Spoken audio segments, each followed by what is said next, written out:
Assalamualaikum warahmatullahi wabarakatuh. Halo Sobat JKN semua, kembali lagi di podcast kesayangan kita semua, podcast Bincang JKN di Luhuk Fornia.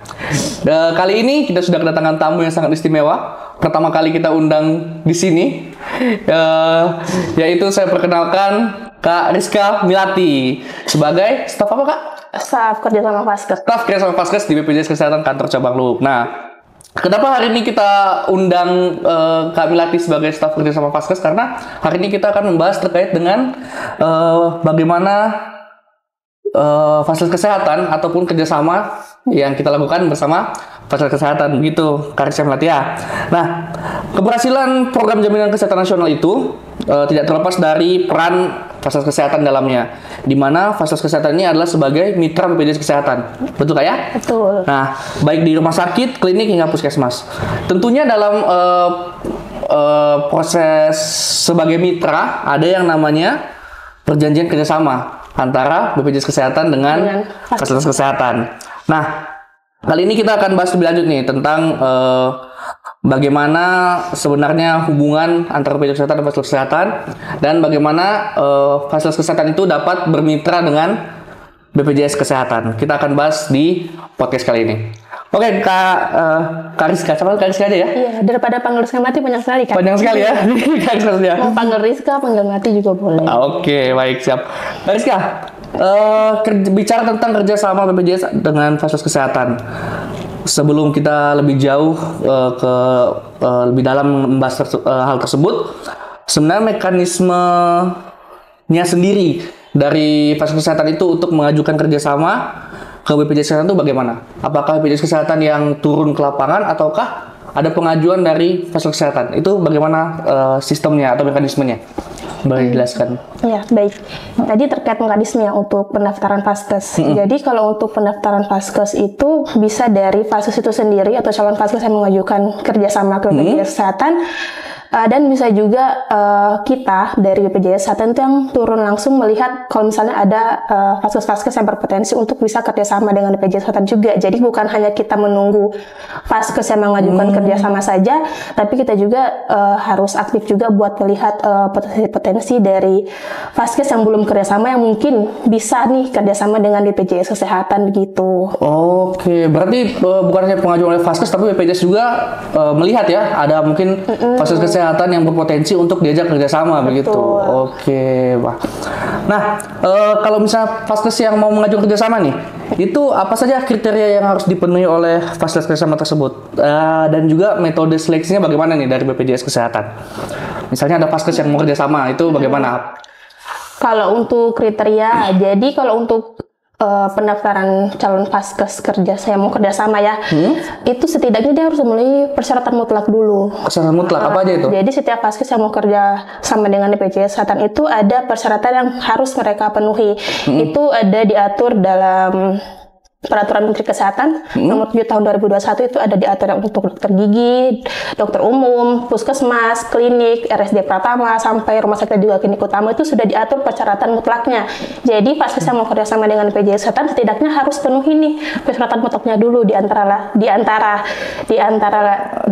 itu yaitu adalah surat izin operasional. Kemudian tenaga kesehatan itu harus punya surat izin praktik. Surat izin praktik. Kemudian harus ada untuk Faskes swasta itu dia harus punya NPWP, rumah sakit juga dia harus punya NPWP, dan juga untuk klinik utama juga dia harus punya NPWP. Kemudian selain tadi untuk selain surat izin operasional sama surat izin praktik harus ada sertifikat akreditasi juga. Jadi Faskes sudah harus terakreditasi, baik itu FKTP dan juga FKRTL, kecuali kalau misalnya Faskes tipe dokter praktek mandiri ya, itu dia harus ada bukti pelaporan indikator nasional mutu.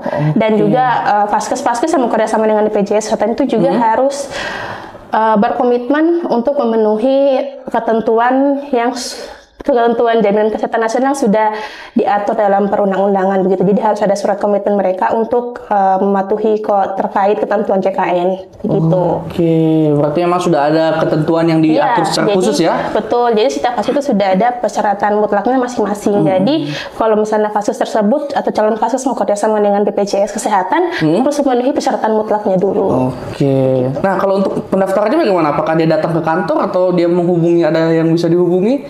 Atau bagaimana biasanya? Email mungkin? Tidak ya? Bisa juga email ke, boleh kalau mau email ke emailnya kantor cabang juga bisa, atau bisa dari vaskes yang memasukkan permohonan kerjasama mereka itu ke kantor BPJS Kesehatan baik di kabupaten maupun kantor cabang. Tapi sebenarnya sistem untuk pendaftaran vaskes itu kan terbuka di aplikasi, ada namanya aplikasi kita itu namanya Hafiz atau Health Facilities Information System. Nah, di situ sebenarnya aplikasi itu terbuka untuk publik. Jadi sebenarnya kalau misalnya calon vaskes tahu terkait aplikasi tersebut, sebenarnya sudah bisa mendaftar lewat aplikasi Hafiz.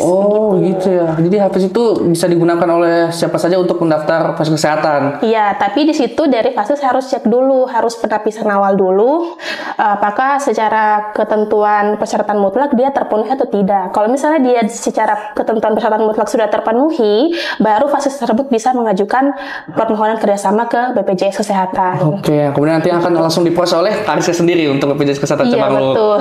Oke, baik.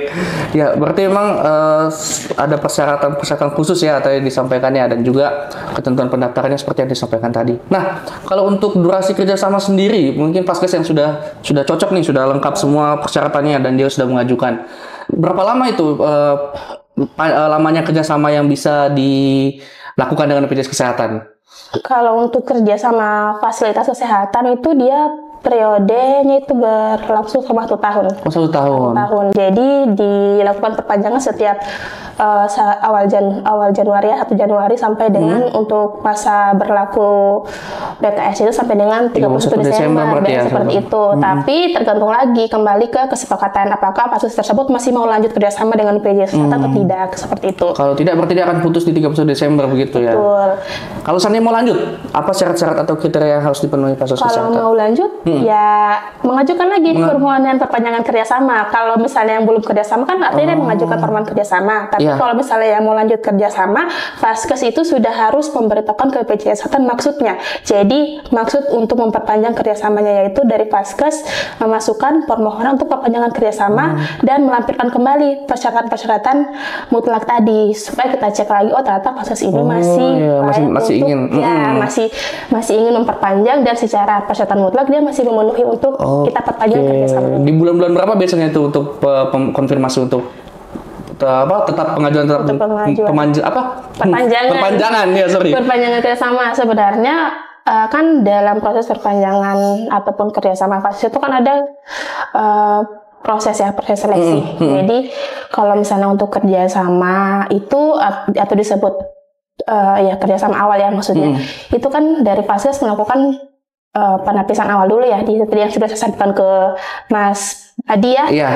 Mas Adi sudah sampaikan di awal, kalau misalnya pas itu kalau mau kerjasama dia harus melakukan proses namanya penapisan awal di aplikasi Hafiz. Nah, untuk melihat apakah secara administrasi mutlak, persyaratan mutlak dia memenuhi untuk mengajukan kerjasama atau tidak begitu. Nah, kemudian masuk ke tahap selanjutnya yaitu pengajuan kerjasama. Pengajuan kerjasama di situ dari vaskes sudah bisa memasukkan berkas-berkas nih, berkas kerjasamanya. Kita cek apakah secara berkas itu, kita verifikasi berkasnya apakah memenuhi dan lengkap, baru bisa kita lanjut ke tahap yang namanya credentialing atau recredentialing. Nah, kalau misalnya untuk credentialing itu dia untuk vaskes yang belum kerjasama, jadi baru mau kerjasama. Nah, ada lagi untuk kegiatan namanya recredentialing, itu untuk vaskes yang mau perpanjang kerjasama. Jadi seperti tadi kalau misalnya ada vaskes yang mau perpanjang kerjasama, ya sama juga dari vaskes harus memasukkan berkasnya kembali, pengajuan untuk perpanjangan kerjasama. Kita cek verifikasi secara berkasnya apakah dia lengkap atau tidak. Kalau misalnya sudah lengkap, baru kita lanjut ke proses recredentialing. Nah, untuk proses recredentialing itu sendiri dia berlangsung biasanya ya, mohon maaf, dia dilakukan minimal ya Maksimal maksudnya, maksimal 3 bulan sebelum panggilan kerjasama. Oh, berarti 3 bulan sebelum bulan Desember begitu ya? Iya, jadi dia sudah harus lakukan credentialing begitu. Sudah, jadi misalnya kalau di bulan yang paling sering sih itu sudah bulan-bulan Agustus itu sudah kita lakukan credentialing untuk FKTP dan juga FRT. Iya, mau lanjut perpanjangan gitu ya? Oke. Nah, baik.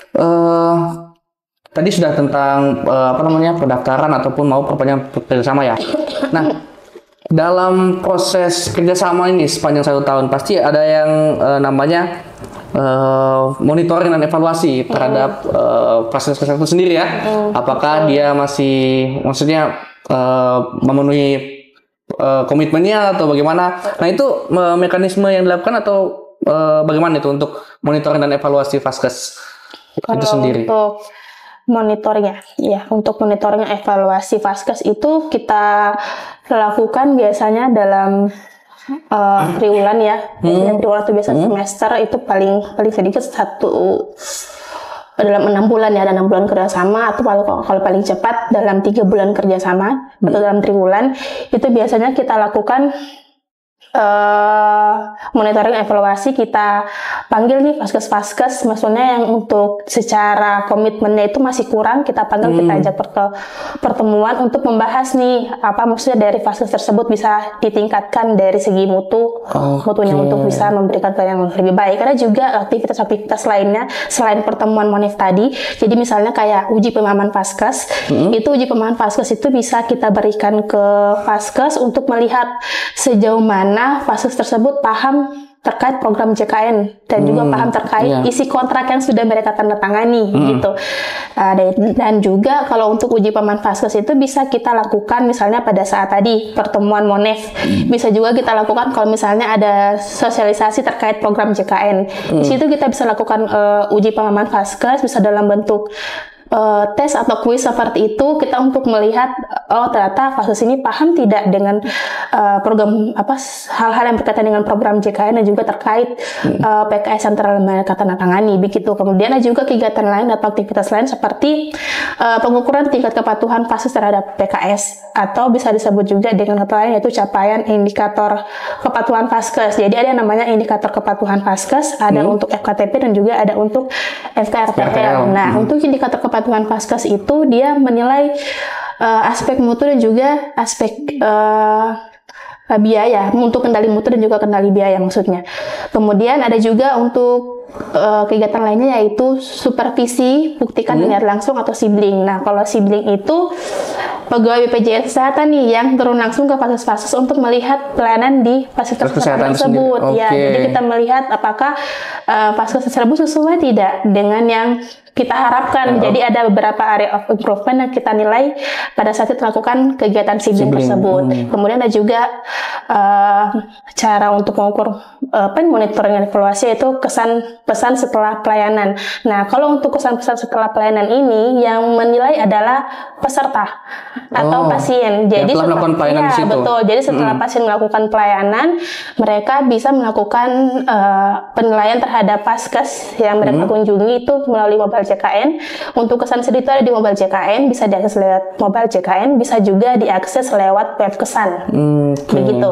Dan juga yang terakhir yaitu kita lakukan melalui penilaian kinerja Vaskes. Nah, penilaian kinerja Vaskes ini bentuknya bisa seperti luaran dari penilaian Vaskes berupa rapor Vaskes. Biasanya kalau terkait rapor Vaskes ini kita sudah sampaikan sudah semua, baik yang kita temukan dalam uji pemahaman, sibling, kesan, kemudian capaian indikator kepatuhan Vaskes, itu semua kita masukkan ke dalam rapor Vaskes dan biasanya kita sampaikan dalam pertemuan monitoring dan evaluasi tersebut. Jadi kita tampilkan nih, oh ini Vaskes yang misalnya rapornya merah karena misalnya terkait tadi mungkin indikator kepatuhan yang tidak tercapai. Ada beberapa komponen yang tidak tercapai. Betul, kesannya rendah, rating kesannya rendah, kemudian siblingnya banyak.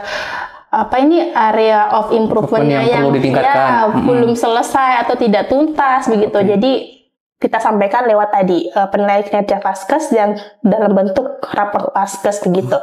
Dan semuanya itu bukan tujuannya adalah untuk meningkatkan pelayanan kepada peserta JKN betul. Ya. Jadi untuk meningkatkan pelayanan. Nah, pertanyaan selanjutnya nih. Bagaimana dengan fasilitas kesehatan yang tidak melaksanakan atau melanggar ketentuan yang telah ditetapkan atau yang sudah tertuang dalam PKS? Nah, bentuk tindak lanjutnya itu seperti apa? Atau mungkin ada sanksinya atau apa? Yang bagi yang tidak patuh ya tadi ya. Tadi kan dikatakan Monef nih tindak lanjut awalnya ya. Kemudian kalau mungkin masih ada pelanggaran atau apa itu atau apapun itu, bagaimana tindak lanjutnya dari BPJS Kesehatan? Sebenarnya untuk Vaskes yang tidak patuh ya kan ada kewajiban dan maksudnya hal-hal yang tertuang dalam PKS itu betul. Yang tidak boleh dilanggar oleh fasilitas kesehatan.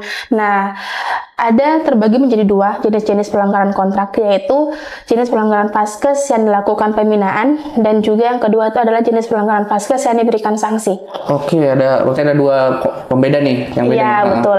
Jadi mungkin izin saya baca saja ya, soalnya ada lumayan banyak ini jenis-jenis pelanggaran Vaskes. Takutnya saya salah sebut atau ada yang terlewat. Jadi kalau untuk jenis pelanggaran Vaskes yang dilakukan pembinaan itu diantara lainnya yaitu FKTP tidak melakukan upaya prompt termasuk screening kesehatan. Nah, kemudian yang kedua adalah FKTP tidak memberikan pelayanan kontak tidak langsung, kemudian tidak menyediakan sarana prasarana sesuai ketentuan, kemudian tidak memberikan pelayanan kesehatan sesuai dengan PPK, SKDI, dan juga ketentuan perundangan, tidak memberikan pelayanan kepada non-peserta terdaftar sesuai ketentuan, karena kan kalau sesuai ketentuan itu, peserta yang terdaftar di luar Vaskes itu kan tetap harus dilayani, maksimal 3 kali dalam 1 bulan. Nah, kalau misalnya Vaskes menolak untuk melayani itu sudah termasuk pelanggaran Vaskes. Nah, kemudian diskriminasi pelayanan antara peserta JKN dengan pasien umum. Kemudian tidak memberikan informasi mengenai hak dan kewajiban peserta itu juga termasuk pelanggaran Vaskes. Kemudian tidak memasang papan nama Vaskes itu juga termasuk pelanggaran. Tidak memasang papan nama ya? Karena untuk papan nama Vaskes itu ada diatur dalam peraturan. Betul. Kan susah juga kalau nggak ada papan namanya nanti peserta tidak tahu ini Vaskesnya betul atau tidak kan? Kemudian tidak melakukan sosialisasi isi PKS dan pembinaan kepada jejaring Vaskesnya. Kemudian tidak menyediakan dokter pengganti sementara apabila dokter tetap atau dokter utama di Vaskes tersebut tidak ada atau berhalangan untuk praktik. Kemudian tidak melakukan persetujuan fakta integritas. Mohon maaf ya. Jadi setiap awal bulan itu dari periode tanggal 2 sampai 4 itu ada namanya persetujuan fakta integritas. Nah, untuk fakta integritas sendiri itu adalah kewajiban Vaskes untuk menyetujui jadi kan untuk fakta integritas itu adalah dasar dari kita untuk melakukan pembayaran kapitasi. Nah, jadi fakta integritas itu setiap bulan itu harus disetujui oleh Vaskes dengan melihat apakah sudah sesuai nih nama-nama dokter atau dokter gigi yang akan berpraktek dalam 1 bulan berjalan tersebut. Jadi di fakta integritas itu akan muncul nama-nama dokter, misalnya dokter A, dokter B, dokter C, sudah sesuai atau belum kalau memang masih dokter tersebut yang akan berpraktik dalam yang melayani di 1 bulan berjalan. Nah, itu mereka harus lakukan persetujuan kalau memang sudah sesuai. Begitu. Jadi itu sebagai dasar untuk pembayaran kapitasi dari Vaskes untuk khususnya FKTP ya. Begitu. Kemudian saya minum silakan. Karena kita semangat sekali menjelaskan soalnya. Saya cuma minum sedikit. Iya, soalnya terlalu menggebu-gebu kayaknya. Jadi tadi ya sudah sampai ke persetujuan fakta integritas. Jadi kalau misalnya Vaskes tidak melakukan persetujuan fakta integritas itu sudah termasuk pelanggaran Vaskes juga. Begitu. Jadi kemudian selanjutnya tidak memasukkan data pelayanan peserta secara lengkap dan tepat segera setelah pelayanan. Kemudian tidak menyediakan perangkat keras sesuai standar minimal dan juga jaringan komunikasi data yang berfungsi dengan baik. Kemudian tidak mengajukan berkas tagihan klaim secara periodik dan juga lengkap. Kemudian tidak menyediakan fungsi pelayanan informasi dan unit penanganan pengaduan. Tidak memanfaatkan sistem antrian online. Dan juga tidak melaksanakan kewajiban lainnya dalam PKS. Jadi lumayan banyak kan? Lumayan banyak ya. Yang masuk dalam pembinaan ya, harus pembinaan. Kemudian ada lagi tadi ya yang masuk dalam jenis pelanggaran Vaskes yang akan dikenakan sanksi. Kalau untuk yang akan dikenakan sanksi yaitu Vaskes melanggar perjanjian. Berat ini. Sudah berat. Jadi contohnya apa? Yaitu melakukan iur biaya. Oh, iur biaya ya? Oh ya, pungutan. Berarti Vaskes sama sekali tidak boleh melakukan iur biaya sebenarnya. Tidak bisa. Karena fatal itu. Ini fatal ya? Fatal.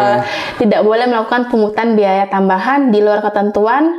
Tidak boleh melakukan pembatasan hari perawatan selain atas indikasi medik. Kalau misalnya ada indikasi medik silakan, tapi kalau misalnya tidak ada indikasi medik tidak bisa dilakukan pembatasan hari rawat inap.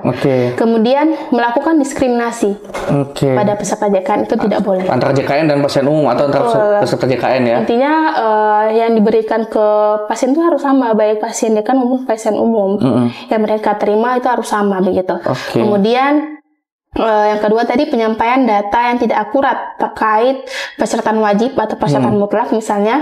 Kemudian SDM klinis, sarana prasarana, peralatan medik dan juga jadwal pelayanan serta rekening pembayaran. Nah, jadi kalau misalnya Vaskes tidak menyampaikan secara akurat tadi terkait dokumen-dokumen pesertaan mutlak, itu otomatis sudah jadi pelanggaran beratnya Vaskes nih. Dan sesuai ketentuan harus dikenakan sanksi begitu. Iya, betul. Contohnya kayak misalnya Vaskes pindah lokasi, harusnya kan mereka urus SIO baru ya, surat izin operasional baru, tapi mereka tidak urus surat izinnya dan memasukkan ke BPJS Kesehatan surat izin yang lama. Yang belum diupdate alamatnya. Nah, itu sudah termasuk pelanggaran itu yang harus contoh pelanggarannya ya. Iya, jadi begitu seharusnya dokumen persyaratan mutlak kita atau persyaratan wajib Vaskes itu harus diserahkan secara lengkap, akurat dan bisa dibilang apa ya, terkini ya atau apa ya? Ya, terupdate lah. Iya, terupdate lah seperti itu. Tidak boleh cuma gara-gara tidak mau urus CEO-nya dimasukkan CEO yang lama, padahal ternyata Vaskes sudah pindah. Walaupun dia masih di wilayah yang sama, tapi kalau Vaskes sudah pindah lokasi, tetap harus diurus CEO yang baru, dokumen yang baru tetap harus disiapkan ya. Baik. Begitu. Kemudian tidak memberikan pelayanan sesuai jadwal operasional Vaskes. Kemudian tidak menjaga nama baik BPJS Kesehatan. Baik. Begitu. Kemudian terindikasi melakukan fraud. Ini juga berat sekali. Ini juga berat sekali kalau bisa fraud. Kemudian tidak mengembalikan kompensasi pembayaran kepada BPJS Kesehatan jika terjadi ketidaksesuaian dasar pembayaran kapitasi. Begitu. Kemudian tadi dasar pembayaran kapitasi dan atau klaim. Kemudian tidak mencapai target indikator kepatuhan Vaskes target kontrak per 6 bulan. Nah, jadi kalau misalnya Vaskes tidak mencapai indikator kepatuhan Vaskes tadi yang tadi dijelaskan sebelumnya, itu juga termasuk pelanggaran beratnya Vaskes itu. Karena secara komitmen mutu Vaskes tidak ada niat nih untuk memenuhi perbaikan begitu atau untuk memenuhi terkait apa ya maksudnya perbaikan untuk pelayanan mereka intinya seperti itu. Kemudian yang kedua tadi kan tadi secara garis besarnya itu melanggar perjanjian. Kemudian yang keduanya itu tidak terdapat perbaikan hasil recredentialing. Jadi sudah dilakukan recredentialing tadi ya di yang tadi dibahas sebelumnya. Betul. Jadi kalau misalnya Vaskes itu kan kalau misalnya dia recredentialingnya tidak lulus, itu kan sebenarnya masih bisa diperbaiki. Ya, masih bisa diberikan komitmen perbaikan selama 6 bulan. Nah, apabila dalam komitmen perbaikan selama 6 bulan itu Vaskes tidak ada peningkatan nilai recredentialing, otomatis itu sudah termasuk pelanggaran lagi. Iya, pelanggaran Vaskes karena Vaskes tidak ada itikat baik untuk melakukan upaya pemenuhan perbaikan seperti itu. Kemudian kondisi pelanggaran yang sudah dilakukan pembinaan tadi, namun tidak terdapat perbaikan sampai waktu yang disepakati bersama.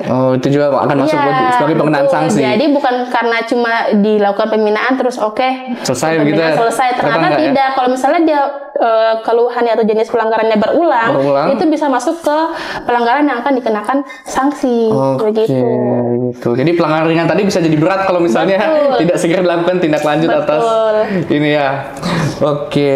Baik, luar biasa sekali. Karena banyak juga hal yang harus diperhatikan oleh Vaskes Kesehatan ya, dalam khususnya ini dalam ruang lingkup sebenarnya pelayanan pada peserta konteksnya.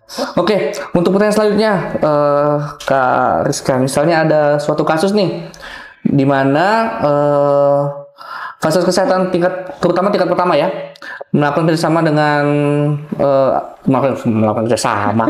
Maksudnya Vaskes Kesehatan tingkat pertama yang bekerjasama dengan BPJS Kesehatan, kemudian tiba-tiba berakhir dengan alasan tertentu. Nah, pertanyaannya peserta yang terdaftar di Vaskes Kesehatan tersebut bagaimana? nasibnya dan ininya kan otomatis dia sudah tidak bisa lagi sebagai peserta JKN untuk di FKTP yang itu kan yang sudah batal ke sana. Gantung dia. Iya, dia nggak tahu mau kemana. Nggak tahu mau kemana. Mungkin masih banyak pertanyaan dari sobat JKN semua yang tiba-tiba mungkin pernah ataupun ya mudah-mudahan tidak ada lah ya di kita ya. Tapi bagaimana kalau kejadiannya sampai peserta tingkat pertama itu putus kerjasama dengan BPJS Kesehatan, bagaimana nasib para atau apa yang harus dilakukan oleh peserta JKN? Nah begitu. Kalau yang terkait ya pengakhiran kerjasama. Iya. Sebentar, Mas Adi ya. Iya, silakan. Tidak masalah. Oke, jadi sebenarnya untuk penyebab berakhirnya kerjasama dulu ya kita bahas. Oke. Untuk penyebab berakhirnya kerjasama yaitu tadi ada 2. Oh ya. Ya kalau bukan karena jangka waktu PKS-nya habis, ya tadi karena ada kondisi-kondisi yang tidak memungkinkan untuk dilanjutkan. Untuk melanjutkan kerjasamanya. Nah kalau misalnya terkait salah satunya ya tadi yang kondisi lain yang misalnya tidak memungkinkan untuk dilanjutkan kerjasama, yaitu tadi Vaskes melakukan pelanggaran.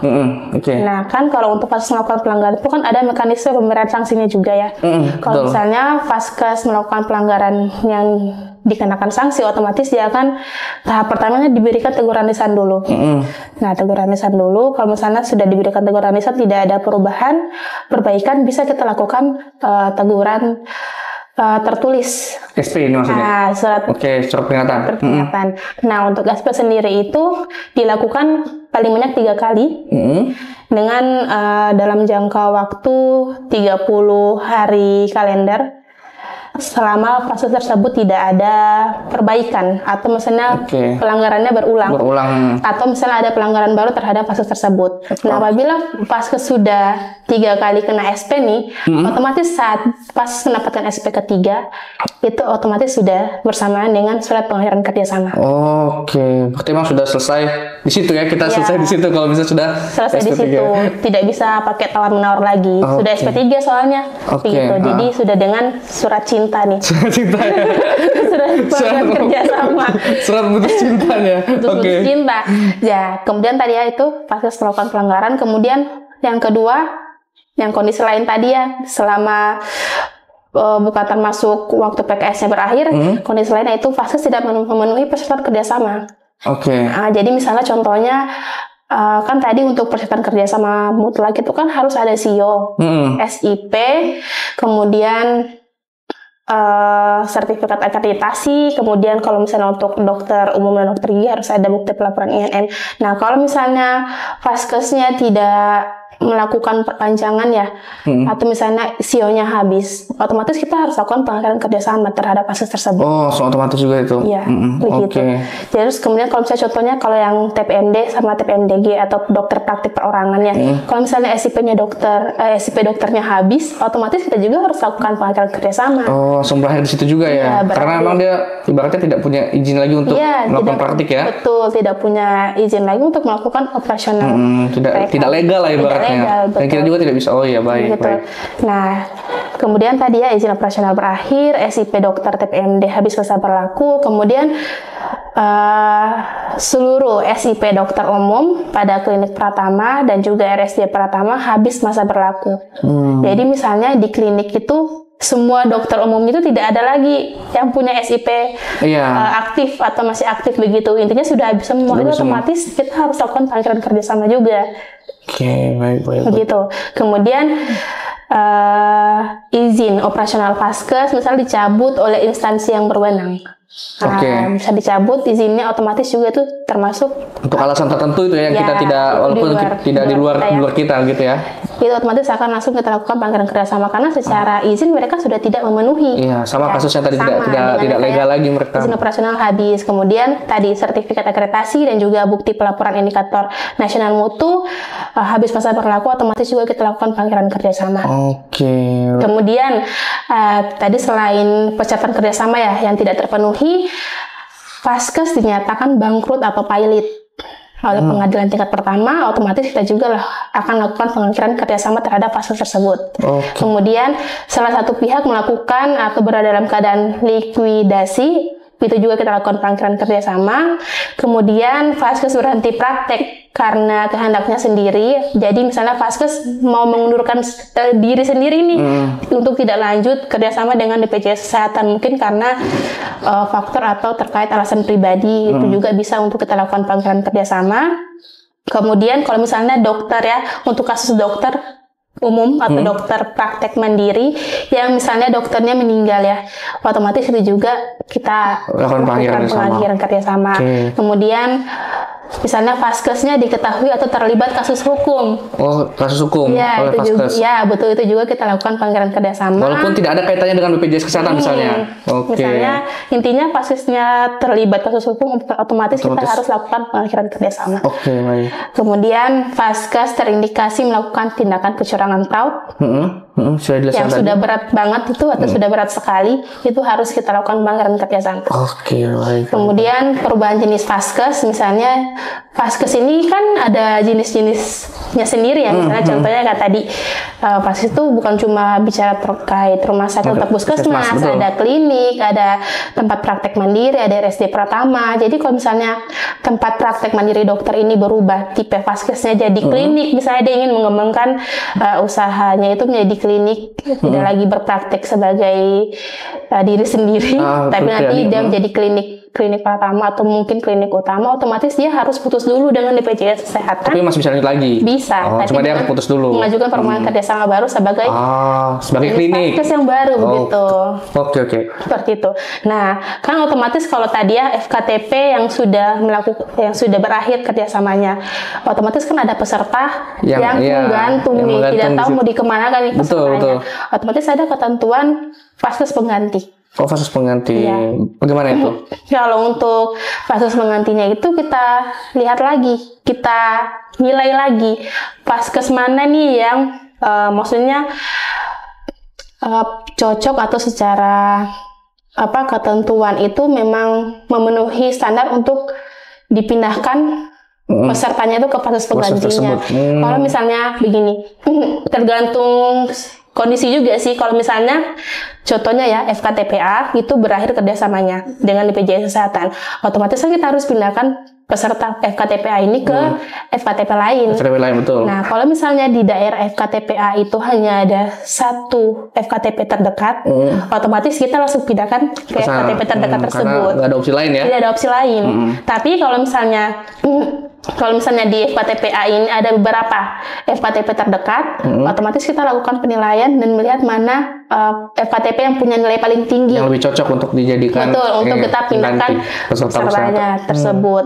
Jadi kayak tadi ya untuk kriteria FKTP pengganti puskesmas, klinik Pratama, TPM dan juga RSD Pratama itu yang pertama tadi terdekat berdasarkan jarak tempuh. Kemudian nilai credentialing atau recredentialing terakhirnya itu bagus atau misalnya lulus di atas 70. Cukup lah ya begitu. Cukup. Kemudian rasio peserta terdaftar di calon FKTP pengganti itu mempertimbangkan jumlah dokter yang ada. Intinya rasio jangan sampai terlalu banyak ya. Jangan sampai terlalu banyak peserta terdaftar tapi dokternya cuma satu misalnya. Kemudian nilai kepatuhan FKTP terhadap kontrak juga dinilai untuk memilih FKTP pengganti. Kemudian nilai KBK. Kemudian setelah dinilai kita ambil nih dari misalnya FKTP A ya mau putus, kemudian ada FKTP B, C dan D yang berdekatan dengan FKTP A. Kita ambil nilai yang paling tinggi, dari poin-poin tadi yang kriterianya untuk kita pilih FKTP penggantinya. Begitu. Jadi hanya dipilih FKTP yang paling tinggi nilainya. Begitu. Kalau misalnya FKTP penggantinya itu ternyata ada dua yang nilainya paling tinggi atau nilainya sama, mentok nih 100 begitu, otomatis kita nilai lagi, kita pertimbangkan lagi. Misalnya tadi ya jumlah peserta terdaftar pada FKTP pengganti kita lihat lagi. Kemudian rating Vaskes berdasarkan kesan itu kita lihat jadi pertimbangan juga, masuk pertimbangan. Kemudian kesesuaian antara jumlah ruang pemeriksaan dengan rasio peserta terdaftar termasuk dengan jumlah dokter dan juga jam praktik dokter itu masih sesuai atau tidak begitu Mas. Kemudian yang terakhir komitmen FKTP terhadap program JKN-nya. Jadi kita lihat mana nih dari tadi dari hal-hal tersebut yang antara dua fases tersebut, dua FKTP tersebut yang lebih unggul. Yang lebih unggul ya, sehingga jadi itu yang kita pilih sebagai FKTP pengganti. Cukup fair lah ya untuk pemilihannya ya. Jadi memang harus diseleksi, jadi tidak main asal pindah. Tidak asal pindah. Begitu. Jadi kalau misalnya ada peserta atau pasien yang tiba-tiba kaget, bulan ini saya masih di FKTP A, tiba-tiba bulan depan pindah di FKTP B, ya itu jangan kaget karena pasti kalau misalnya kita pindahkan tiba-tiba ke FKTP B itu pasti karena ada sesuatu di FKTP A. Bukan karena memang BPJS enaknya main pindahkan Faskes peserta, tidak seperti itu. Baik. Pasti salah satu alasannya karena FKTP A-nya itu sudah tidak kerjasama dengan BPJS Kesehatan gitu ya. Oke, berarti sebenarnya bagi peserta JKN tidak perlu khawatir, tetap akan bisa melakukan akses pelayanan di FKTP yang akan ditunjuk oleh BPJS Kesehatan seperti itu ya. Dan itu juga cuma untuk di bulan pertama setelah Faskes mereka terdaftar itu berhenti kerjasama dengan BPJS. Setelah itu kan mereka bisa menentukan lagi ya. Apakah mereka mau pindah ke Faskes yang mana? Itu dilakukan kembali ke pilihan pasien lagi. Itu dilakukan awal yang dilakukan itu untuk memastikan peserta tetap mempunyai FKTP untuk berobat begitu ya. Untuk akses pelayanan kesehatan. Seandainya ada mau pindah ke tempat lain lagi, tentunya masih boleh. Masih boleh. Oke, luar biasa sekali. Terima kasih banyak Kak Rizka. Hari ini sangat banyak sekali ilmu yang dibagikan kepada kami semua. Terkait dengan bagaimana sebenarnya hubungan atau kerjasama antara BPJS Kesehatan dan juga fasilitas kesehatan. Baik, mudah-mudahan Sobat JKN di rumah dan juga fasilitas kesehatan sudah lebih paham lagi ya mengenai bagaimana sebenarnya proses kerjasama, kemudian monitoring evaluasi dan lain sebagainya, sehingga bagaimana pelayanan di fasilitas kesehatan itu semakin optimal dan semakin baik lagi untuk peserta JKN semua ya. Begitu. Baik, demikian Kak Rizka, terima kasih banyak sudah mau hadir di podcast kita. Saya juga berterima kasih banyak. Ya kehadiran pertamanya ya mungkin. Jadi mungkin narasumber yang sangat sibuk ya. Karena kita sudah jadi 2 minggu. Sibuk karena mau perpanjangan kerjasama kan. Betul juga ya. Betul jadi juga. Staf Faskes selalu sibuk di akhir tahun karena mau perpanjangan kerjasama Faskes. Iya, betul sekali. Tapi sekali kami ucapkan terima kasih untuk kehadirannya. Mudah-mudahan masih bisa lagi mau menghadiri di podcast selanjutnya mungkin. Mungkin. Nanti akan kita hubungi lagi. Baik. Demikian Sobat JKN semua, podcast kita di siang hari ini. Saya tutup. Wassalamualaikum warahmatullahi wabarakatuh. Bye-bye.